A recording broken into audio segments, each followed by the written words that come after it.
Welcome to the Digital Velocity Podcast, a podcast covering the intersection between strategy, digital marketing, and emerging trends impacting each of us. In each episode, we interview industry veterans to dive into the best, hard-hitting analysis of industry news and critical topics facing brand executives. Now, here are your hosts, Tim Curtis and Erik Martinez. Hello, and welcome to this edition of the Digital Velocity Podcast. I'm your host, Tim Curtis from Cohere One. And I'm Erik Martinez from Blue Tangerine. Today on the show, we have Aaron Burnett. Aaron is the CEO and founder of Wheelhouse Digital Marketing Group, a fast-growing digital marketing agency recognized by Inc. magazine as one of the best places to work in the U.S. and both by Seattle Magazine and the Puget Sound Business Journal as one of the best workplaces in Washington State. Aaron delivers an engaging, inspiring conversation about building a thriving, values-based business whose growth and culture are fueled by helpfulness, generosity, and joy about the current state of digital marketing through the lens of leading digital marketing agency. Aaron, we're glad to have you on the show. Thanks very much. I'm happy to be here. Why don't you start off and give us a little bit of background? We always like to get a good background on folks. Little synopsis of your story, how you founded Wheelhouse. I've been familiar with you for quite a while now, but I'd love to hear a little bit more about the story. Sure, happy to.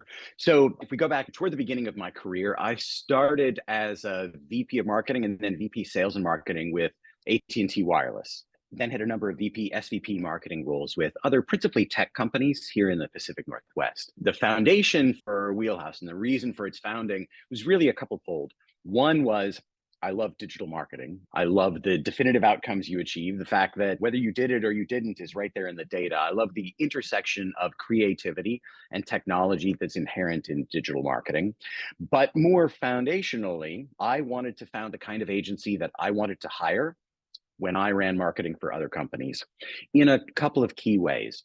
The first is that when I hired agencies, particularly at the larger companies for which I worked, there was kind of a kabuki theater that took place, which is I'm going to hire an agency. The agency is going to assign an account manager. The account manager is going to be my friend and try to develop a tight relationship with me. But what really is happening is that the account manager is there to facilitate communication, but fundamentally to monetize their relationship with me. And the agency's principal aim always seemed to be to increase their fees and monetize that relationship. So it's great we've got an SOW. You asked a question that was outside the bounds of the SOW, or you asked for help in this particular area. Let me introduce you to a change order or an incremental SOW. So fundamentally, what I wanted was to hire people with expertise who would help me. And what I got was people who were really interested in collecting my money as their first and most important priority. That felt bad to me on a personal level, and it also seemed contrary to the way I believed other people wanted to be treated. And so at Wheelhouse, I wanted to create a company where we're really good at digital marketing, but we engage with people on a personal level using the same values and the same behaviors that you would use in your personal life. And this is the other thing that I wanted to do in founding the company. In our personal lives, when we interact with one another, I chat with you, I meet you somewhere. I don't assume that you're out to take advantage of me. I assume you're a nice person. I'm going to be nice to you, going to be kind with one another. If there's opportunity or need to do so, we'll be generous and helpful with one another. That's my experience with nearly everyone in my life. But in business, particularly in larger companies, my experience was that you walk into a professional context and there's a different set of rules that you're told apply, either explicitly or implicitly. And it is that we have contracts to protect ourselves from one another. You're my client. I've got this SOW that tightly defines what I'm willing to do for you. You've got it so you can hold me accountable. And we're really explicit about what we have to do. We're protecting ourselves from being taken advantage of. And we're going to live within these rules, assuming the worst of one another. The foundation of Wheelhouse is an assumption, a bet, a gamble on the good nature of people and their good character.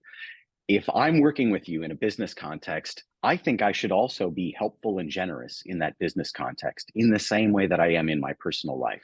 I think I should assume that you're a nice person and a decent person, and that if I tell you that the foundation of our relationship is I'm going to look out for your best interests, and I promise to do that, but I'm going to rely on you to look out for my best interests, that's a much healthier and more productive and more effective way to work. And so the values that the company is based upon, the values that continue to inform the way that we interact with clients, prospects and with employees are helpfulness and generosity. We tell every prospective client and every client we exist to be helpful. And that helpfulness is not limited to the SOW we've signed. You might be a digital advertising client, but if you've got an SEO problem or an engineering problem, or you get stuck on analytics, ask us. We'll help, and we will be generous with our time and resources and expertise. We'll probably do work that we're not explicitly paid for. And that's going to be okay because we're looking out for your best interests, and we will rely on you to look out for our best interests. The virtue of that is that we forge very strong partnerships very quickly, and our clients can be sure that they can work with us and call on us without holding their wallets. It's also that as they ask for help in areas for which we weren't initially contracted, we get to show off that we're really good in these other areas. And that's the best way to expand a relationship. It's the client saying, I've noticed you're great. Would you please do more of that? Let's formalize this relationship, as opposed to us going in and pitching and saying, we do your digital advertising. We could also handle analytics or engineering. And as a consequence, we've got really long-term client relationships. Our average client tenure is 5.5 years. Part of that is certainly that we're a performance marketing agency. So we're delivering strong performance month over month and year over year, but it's mostly the relationships. And then the remainder of the values also are critical to the way that we operate. They are trustworthiness and stewardship. Stewardship should be core to any agency. There's nothing particularly avant-garde about that. Trustworthiness should be as well, except that we express it a little bit differently. We are going to give the very best advice and be absolutely trustworthy, especially when that advice is contrary to our self-interest. When what we need to tell you to do is you shouldn't spend that money with us, or you should reduce media, or the project you want us to do is not the best project for us to do. And then finally, it's joyfulness. We believe in pursuing joy on a daily basis. And that word pursuit is important. This is arguably the hardest value to employ and cultivate. It's easy to get busy. It's easy to forget. And so we chase it. You should get joy from the work you do, from the interactions you have with your coworkers, from the way that you interact with our clients. And so we build things into our culture and our interactions to try to make sure that's the case. You've obviously thought about these ideals and you've had them in place for a while, but how did you arrive on those 5 in particular? Was it an evolution? Did you go away for a weekend to the top of the mountain and come down with these thoughts? What would that look like? Yeah.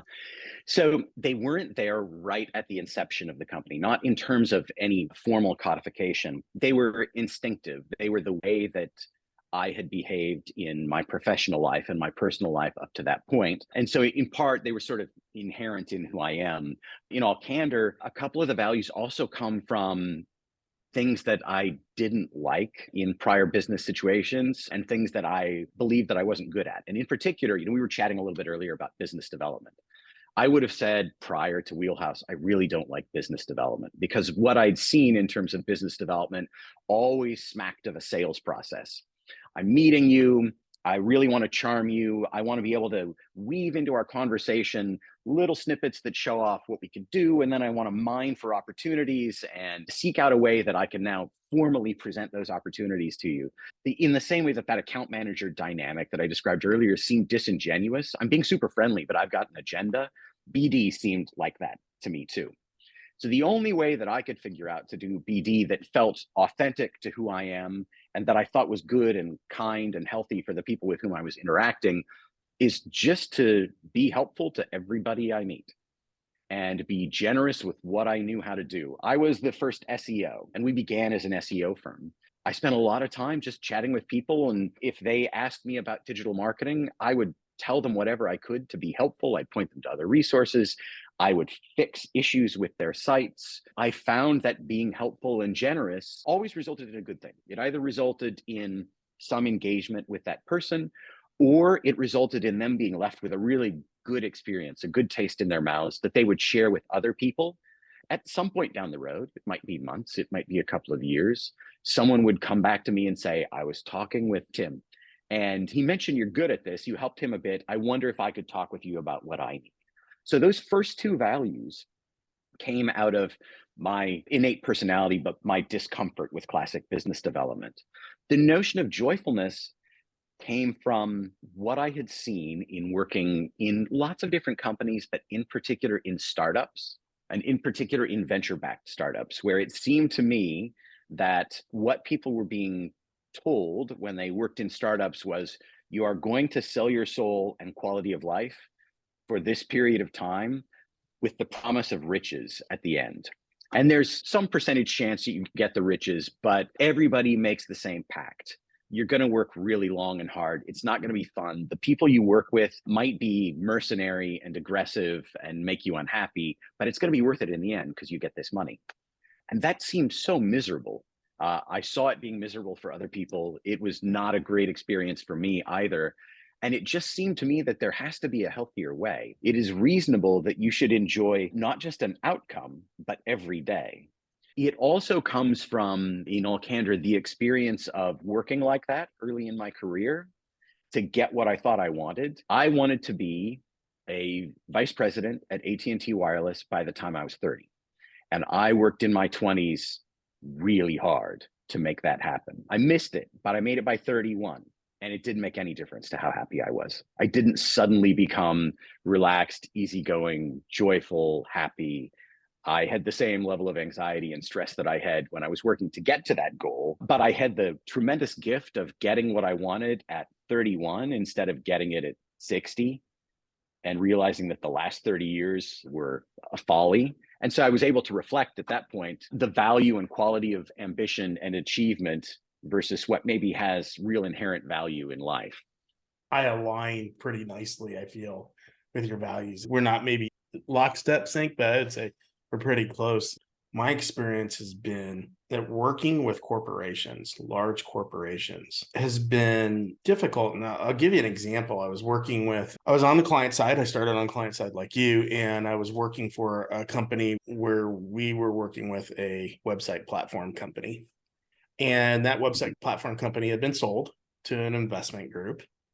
And they brought in a whole new group of management and sales and an account management team. And I was having dinner with one of the executives. He said, Erik, I don't understand. I don't understand why this community of companies that we work with take everything we do so personally. The context is that, the vast majority of the clients of this particular software firm were owner-operated companies. It is personal. It's their dollars on the line. It's their business. It's their livelihood. And it's hard to convey that to somebody who is in that kind of mercenary role where they don't have any skin in the game other than they lose a job, they can pick up and go find another job somewhere else. What's interesting here is I actually grew up on the owner-operated side and felt that way working with these types of folks. And you worked in that type of environment and came to the same conclusion. Just going back to the helpfulness piece of it, we constantly have debates within our team about how helpful should we be? Is it maximum verbosity? Is it helpful in small chunks? When I started my business, pretty much my client would say, hey, I need this, and I would just do it. It's kind of the same story. But, one of the challenges of that is there is a cost to doing that part of the business. And so how do you guys go around balancing that helpfulness part with the very real fact that if I burn an extra 100 hours on something, there's an actual real cost to that? I'm just kind of curious of how you guys navigate that. It's tricky. There is always tension. We've tried a number of different ways to go about this. The approach that we've landed on that seems to work pretty well, although is still imperfect, it sounds simple. And it is, everyone has license to be generous. So everyone in my company has the ability to go outside of an SOW. It needs to be a choice, and they need to know they're doing it. It's not that everyone can just turn a 10-hour project into a 50-hour project because they got carried away. It is, we've got guardrails that let people know where they are within the burn on a project or a particular retainer. 70% of our work is retainer-based work. So we've got consistent run rate and a long-term relationship. People know when they're outside of the bounds. And we've just said, make sure this is a decision and not an accident. Because in the past, we have had a couple of incidents where people didn't pay attention and they just burned super hot. And it was only when they were 90% through the project and realized, oh, I'm 1.3x what I should have done on this project, and I've still got another 10% to go. It wasn't a choice, it was an accident. So two reasons for that, and two kind of happy byproducts. One is when it's a choice, you're thoughtful about whether this truly is an investment and whether it's an investment that's going to be appreciated by the client. The second is you can express it to the client, and you can do so in a manner that makes clear, hey, this is a part of our values. Here's what I'm doing or what I've done, and here's why. The third is that if you tell people this is what I'm doing or this is what I've done for you, and you do it early enough, because of the foundation we've expressed with our clients, which is I'm going to look out for you and you're going to look out for me, quite often the client says, oh no, let me make you whole on that. I'm really grateful that you just went ahead and did it, but we should pay you for that work as well. And so you get the happy byproduct of that generosity also being rewarded ultimately. You hit on a really important topic. In our company, we talk about trust and that there's a bank of trust. If you're helpful and thoughtful and you're genuinely looking out for the best interests of your client partner, over the course of time, you build trust. My experience has been when you have that situation, when you make that mistake, because you ultimately will at some point make a mistake and that costs the client money or time or both. When you make that mistake, they will know that it wasn't because you weren't diligent or you were careless or that you didn't care. It was, hey, we made a mistake. We're human. We do make those mistakes. And I agree with you that that usually ends up getting rewarded, whether it's in the scenario you say where the client came back and said, hey, we'd like to compensate you for your time. Or 9 times out of 10, in my experience, it's been, hey, you know what? We would like to do more work with you. We see that as well. So, as you look at these values, how do you guys go about communicating that when you're working in a client engagement or you're talking to a prospect that doesn't really know you guys very well? How do you communicate those values in a way that makes sense to them? In a couple of ways. So first, mechanically, we lead with values. We were having a conversation earlier about being careful and selective about clients with whom you work and making sure that there's values alignment.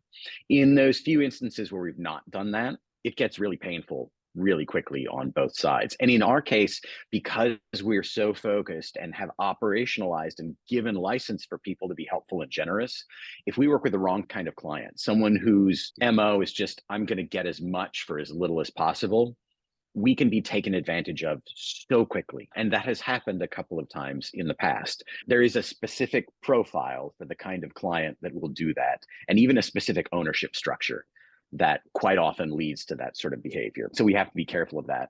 And we lead with values. It's the second slide in an intro presentation. We often don't use an intro presentation when we talk with prospects. We're just having a conversation with them about what they need and who we are and what we do.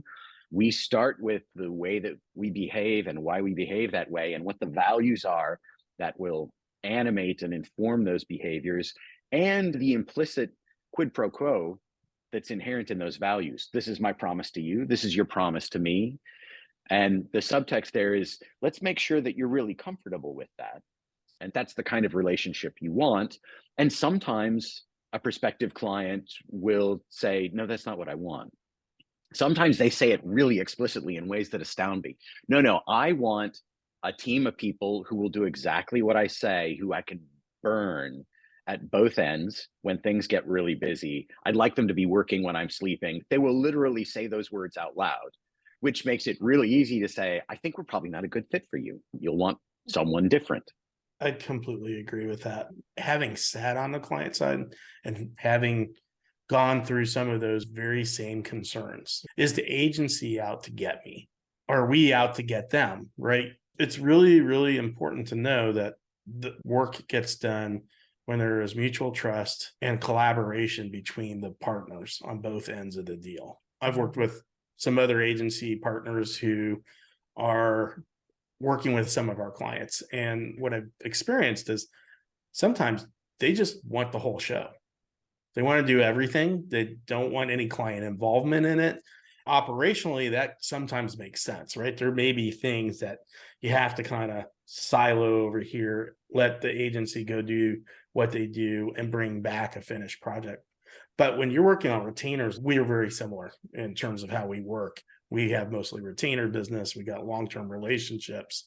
And when you're trying to work with a team, you got to kind of fill the holes that are necessary. Their priorities may change because their business context has changed. And so you need to pivot with them and realign your resources around their goals and objectives. That's the healthiest working relationship with a client, in my experience. That's right. Yeah, you're absolutely right. So there are two things that are key, and you mentioned a couple of them.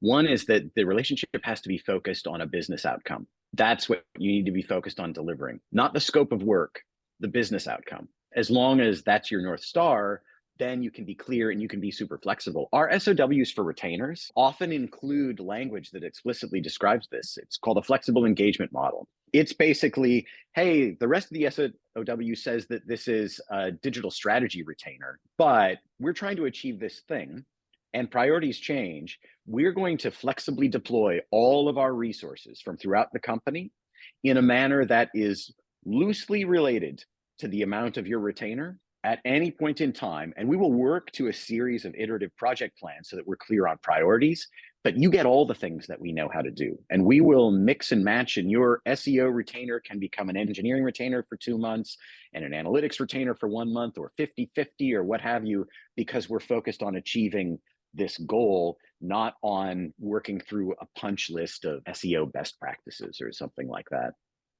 So as we were talking before the show, COVID one, I closed our offices in San Francisco. COVID taught us a lot, right? COVID taught us that we could work remotely, and in many respects, the talent was requiring us to be able to work remotely. So we adjusted our model. But with that came the challenge of, instead of having an office environment, being in a virtual environment. Instead of visiting clients on site, it became virtual with Zoom. And talk about your transition. I mean, how do you maintain those values when you're now decentralized? Yeah, it's been tricky. So we went remote March 6th, 2020.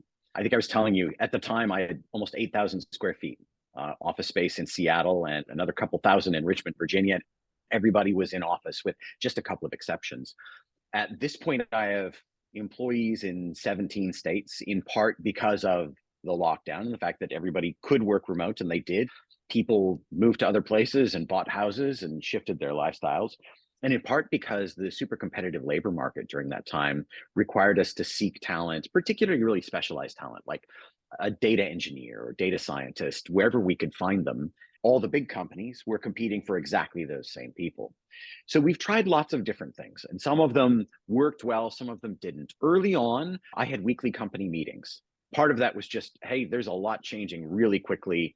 I'm going to talk to you every week about what we're doing. And this will be the point when we're unified. We continue to reinforce and galvanize the culture. I think in fairness, we were benefiting from the fact that we had all been in office together. And so there was cultural continuity and almost muscle memory from that in-person experience. The further away we got from that, the more we've needed to come up with different ways to interact and connect and reinforce our culture and values. We have always tried to operationalize our culture to make our values habits, which is what we've talked about for years. A value becomes a habit, it becomes instinctual, it's ingrained in each of us individually and us collectively. Some of those things we've continued to do. So we do what are called generosity days. Once a quarter, everyone in the company takes time off to volunteer, give their time to an organization that they care about, and we make a financial donation to that organization. And by the way, the only rule there is that you have to be directly helping someone. You can't go stuff envelopes at a charity or something administrative. You need to be up close and personal with the people you're helping, because that teaches us humility and it gives us an opportunity to reflect. There's a lot about being in a digital marketing agency where we're always the experts. It can be too easy to lull yourself into this notion that we are expert. We always know what we're talking about.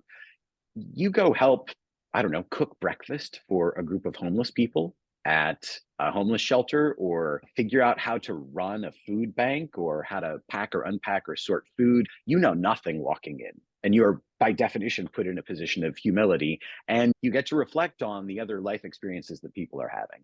The other thing we do is something called the Joy Fund, and the Joy Fund is intended to activate that joy value. Every month, every employee gets $50. They can spend it any way they want on anyone else in the company. They could save it up and spend 6 months at once. They could join together with other people. The only rule is you have to spend it on something that delivers joy to someone else in the company. There are two things that come from that. One is, if I'm going to deliver joy to you, I have to know you well enough to know what actually brings you joy. And the second is, I get to see my impact, and that I have given you a fantastic experience. And that gives me a sense of agency in the world to make other people's lives better. And so we've continued to do those things, and we try to cultivate ways that those things can become virtual. We tried all of the things that most other companies tried: virtual happy hours and games and team building activities and all sorts of things. Some of those things didn't work very well, some did. We found anything done for the entire company, a company happy hour, does not work. It's too many people on Zoom. You can't talk over the top of one another. You can't get a relaxed collegial conversation going. But you could do that at a team level with 5 or 6 or 7 people. Certain kinds of games that are digitally enabled for small groups can work as well. And then for connection, which is the thing that I found I was missing the most. I'm a really interpersonal person. I like to sit across from you. I like to talk with you, hear your tone of voice, see your facial expression, read your body language, all the subtle things that we didn't realize we were collecting when we were just living a normal life and that disappear in a Zoom context, I miss. We now do virtual one-on-one connections. We use Slack like lots of folks do. We've got an integration with Slack that randomly connects people in the company and will prompt get to know you kinds of questions, and then set up a coffee meeting where you're connected for the next 2 weeks. Meet each week and just spend some time getting to know one another. So we'll do that as well. And I have found those one-on-one connections to be really valuable. Good way to get to know people, stay connected to folks in the company. You know, your question about how we actually ensure our values are a part of our client relationships, it's by leading with them and repeating them. They're a mantra in the company. They are a part of most of our discussions. They're a part of our community meetings. They're the reason why we do or don't do a thing. They inform our compensation philosophy, everything. So it's just being more thoughtful, more intentional in the way that we interact with one another. And then the final thing is, since it's absolutely clear that we are permanently remote, you know, we've shifted to a smaller office and tried to bring people into that office. And it's really clear that folks are very happy with working at home. They're doing great work and they're super productive. And in many instances, they've been able to improve their lifestyles by doing so. I'm not going to force anybody back. Instead, what we're doing is every 6 months, we bring everybody to Seattle and we spend a week together. We will, over time, bring people to different destinations and just make that a part of company operations. We do something very, very similar every 6 months. We actually last week had our team together in Vegas, and we did our holiday party, Christmas party in Vegas, and had sort of year-end meetings. We had individuals who were actually tracking and counting down the days so that we all knew how long it was going to be. And so it was sort of setting that expectation for a great time together. We actually really all enjoy each other's presence. It's unusual when you develop a culture like that. Sadly, that's not the norm. And so what you've built at Wheelhouse, unfortunately, is not what you necessarily see spreading across there. And I think the Joy Fund probably is that tangible example of culture being lived out, the volunteering and generosity of going and doing an act of service, servicing someone else. Those are things that make your culture real and really reinforce. And it's where the rubber hits the road. You're living out those values in a way that is big. And as we were talking, as you referred to our conversations about business development, in terms of sensitivity, when I'm looking across, the agency, one of the things that I think is so interesting is business development seems to be the area of the company that is oftentimes impacted the most by culture. I don't necessarily understand why that is, but it sure seems to be. And I've heard other agency owners talking a little bit about that and referencing that. Do you see, as a result of implementing this within the company, are you seeing changes in your client service team or account service team? What are the tangible changes that you recognize occurring within the company? Yeah. Well, so first, from a timeline perspective, although we hadn't formalized the values at the beginning of Wheelhouse, we're in our 13th year, so founded in 2010. The values were formalized and written down in 2012, and they haven't changed. The one adjustment is that we have kind of a foundational unwritten value of empathy that undergirds almost everything we do, but the values haven't changed. And so rather than seeing changes in those functions as a result of the values, we have figured out ways to build those functions in a manner consistent with values, and we see adaptation of some of those functions to be consistent with those values. We all hire people from other agencies. What I've seen on the BD side in particular is that the way that we approach BD philosophically is very different than most other agencies. Probably the crispest way to say that is that we don't sell. We're going to be helpful. We're going to be generous with time and resources. We're going to look for a fit, but there is no coercion. We have no closers. We're not going to apply any pressure. What I've been able to instill and what I've seen evolve is that when we bring in a BD person from the outside, they'll come in with all of their old habits. This is a volume game. There's pressure. Hey, I need to reach out to this person. I need to keep the pressure on. I'm going to sell them on this thing. And our mantra is we don't sell. Forget the pressure. Don't try too hard. Just do a really good job of helping them. Have faith, have confidence. That's enough. It might not close on your timeline. It might not happen right now, but something good will happen. It will happen on their timeline in a month when they're ready, or it might not happen with them, but you will have given them such a good experience that it will happen for one of their close contacts who also needs help. Let the virtue of our values actually inform and power our business operations and our revenue, our business development process. Let's pivot for a moment, Aaron, and talk a little bit about getting to know your team better. I read some things in preparation of this podcast that you guys do. I thought it was really interesting that I think not only other agencies could do, but our clients, our audience, listening audience could actually take some of these methodologies and apply them to their business. You talk a little bit about using DISC profiles and saboteur assessments and the 5 dysfunctions. Can you talk a little bit about how you use those tools to get to know your team and what it does to help you improve performance and productivity? Sure. Well, so the use of DISC profiles and the saboteur assessment starts actually in the recruiting process. Every finalist candidate, before they interview with me, will take a DISC assessment and we'll have their profile, and they'll take the saboteur assessment as well. The DISC assessment is a lot like Myers-Briggs, but it's applied to a professional context. And it gives us a couple of things. It gives us insight into personality type and disposition for a candidate. We know what kind of disposition and personality type is suitable for which of our practice areas and disciplines. It also gives us clarity with regard to how that personality type is going to interact with other team members or other leaders in the company. What's going to be easy and comfortable? In what ways might we make that person crazy or frustrated? I have a very specific personality type. I am the only one of my personality type in the company from a DISC perspective. If I were to work very closely with certain other personality types, I would frustrate because of that disposition and the behaviors and habits that are associated with that.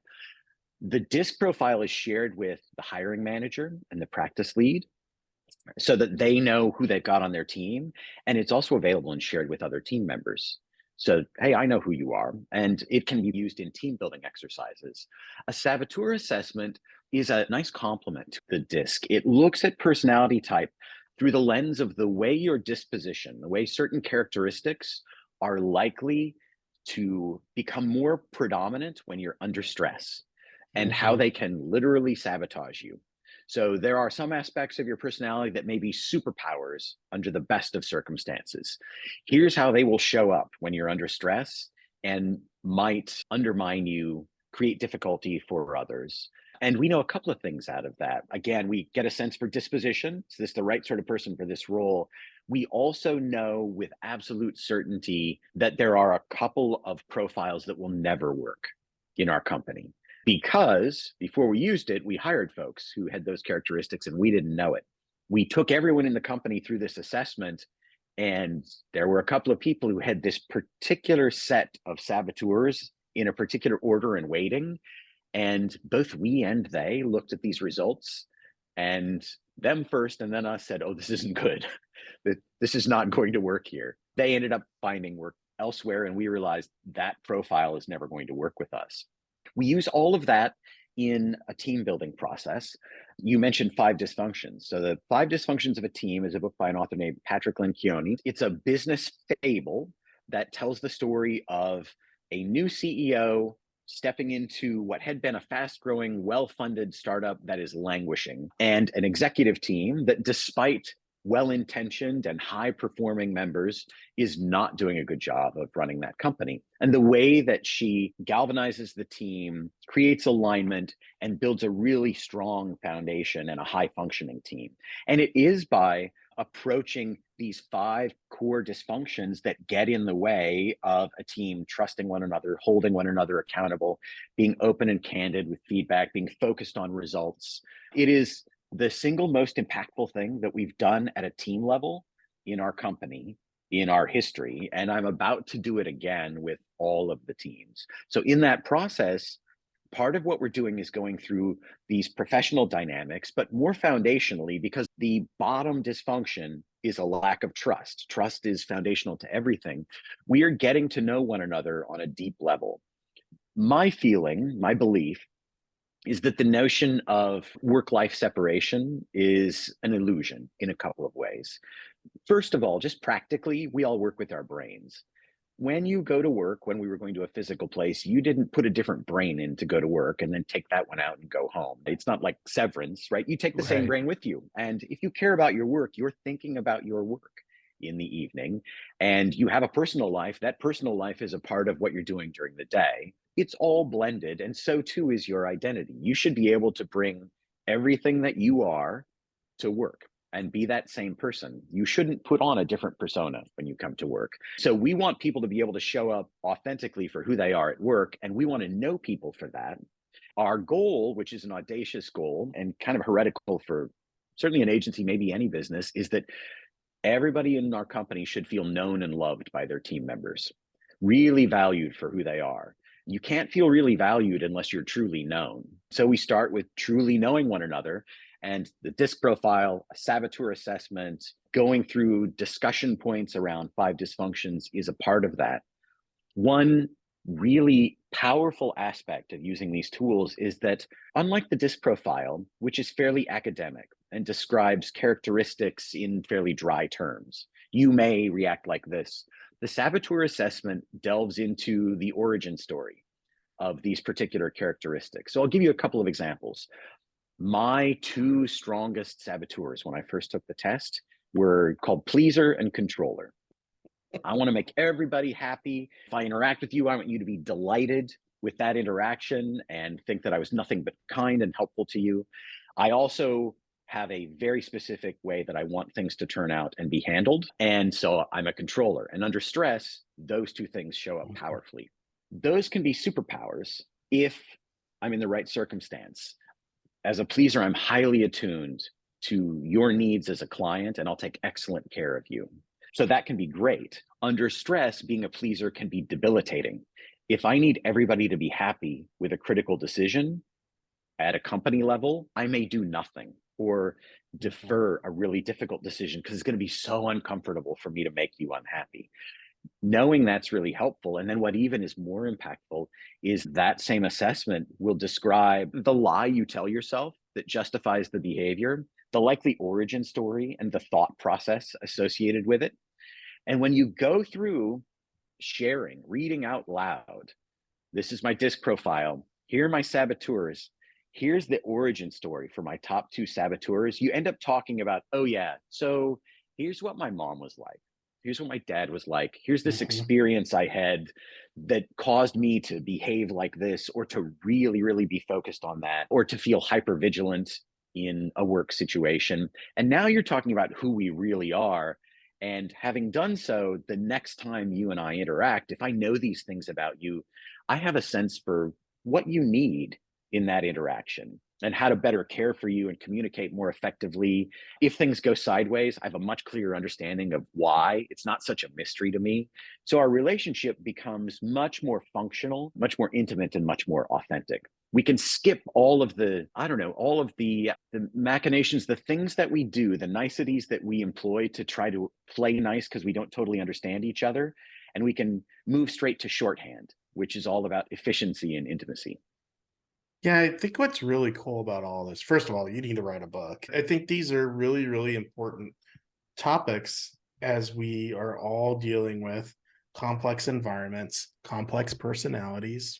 You've got a team, I believe you said 30 people. Every one of those people is unique and have their own dispositions and their own family lives. And interweaving that into the culture of your company is really, really quite a remarkable challenge. It's really something that's kind of forsaken, back to kind of how we started this conversation, right? You're supposed to act and behave differently at work than you do at home. And the reality is those lines are very blurry today and have gotten blurrier in the last couple of years. I think that's really, really important to make sure that we're taking time to listen to our teams and learn about them and help them fill their buckets in whatever way that's possible. So we can focus on client objectives. We can focus on good outcomes. I got one more question before we move to wrap up. You have such a unique culture in your company. I'm curious to know if you have clients who have adopted elements of your culture in their companies. Yes, I think that's true. I'll also say that our culture has definitely impacted clients in some pretty profound ways. I'll give you a couple of examples. We approach it this way. Our commitment to our team members is that they're going to be working with folks who treat them well. These are going to be healthy relationships. There have been a couple of instances where that has begun to be not the case. New stakeholders introduced on the client side. That stakeholder has a completely different way of interacting with an agency.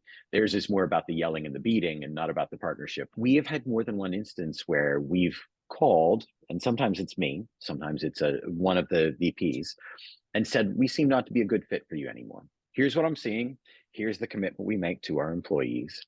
We can't keep working with you because that's in violation of our values and this promise. We're going to give you 90 days notice. We'll help you find another agency. We'll transition. In more than one instance, the client said, oh, I'm sorry, I had no idea. We'll adjust, right? I'll change my behavior, or I'll talk with this person, they'll change their behavior, or we will swap out a stakeholder on our side so that this person who's problematic isn't involved. I'll give you one more example that is more profound. We had a CIO at a financial services client, and everyone else on the client side was great, but this person was really aggressive and insulting and unpleasant to work with. This was the call every week that folks on my team dreaded, would really feel stressed about, and then sometimes there would be recovery afterward. One of my VPs who knew this person called and said effectively what I just said to you. These are the behaviors that are problematic and we just can't do that.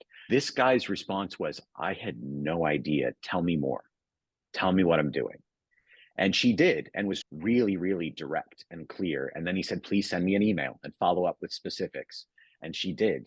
And his response was, I am sorry, I will change this. And he did, in a profound way, like completely shifted, not just with us, but his work persona as well, and the way that he was interacting with others. And so I've seen that kind of impact. The other thing I've seen is that when people leave Wheelhouse, and this is an explicit goal, we want them to take the culture with them and take it somewhere else and integrate it with their new work environment, or if they're at a leadership team level, inform the values there. And we see that repeatedly. I haven't seen another company wholesale adopt and copy our values in entirety. What I do see most often, and in fact, I just had this experience over the last month, in particular, the notions of helpfulness and generosity, those seem to be the most attractive and compelling to people. And I've seen those go into action immediately. I had a conversation with another company CEO, a software development firm CEO, 6 weeks ago, described our culture and values. He wrote them down, and 2 weeks later said, I'm using helpfulness and generosity right now. Here are the things I'm doing. Here's how it's working. And they're now really core to their operations as well. That's really cool. That's a fantastic story. This is a critical component of not only the working relationships with our clients, but our working relationships with our teams and our teams with their clients. Because at the end of the day, we're all striving to help coalesce around a set of business objectives and improve everybody's experience along the way. So this has been fantastic. Right. Really appreciate you coming out. Aaron, if somebody wanted to reach out to you, what is the best way? Sure. They can certainly reach me on LinkedIn. They can reach me on Twitter. I'm at Aaron Burnett, and by email, Aaron@wheelhousedmg.com. Awesome, Aaron. Well, thank you so much for your time and your experience. And I really do think you should write the book on this topic, because I think you guys have done an amazing job of doing something that's really, really quite challenging in a business environment, of incorporating all those values. So congratulations on that. Well, that's it for today's episode of the Digital Velocity Podcast. I'm Eric Martinez from Blue Tangerine. And I'm Tim Curtis from Cohere One. Have a great day, folks. Thank you for listening. To learn more about how Blue Tangerine and Cohere One can help you generate more sales for your business, visit bluetangerine.com and cohere1.com. If you have enjoyed our show today, please tell a friend, leave us a review, and subscribe on your favorite podcast platform. Visit the digitalvelocitypodcast.com website to send us your questions and topic suggestions. Be sure to join us again on the Digital Velocity Podcast.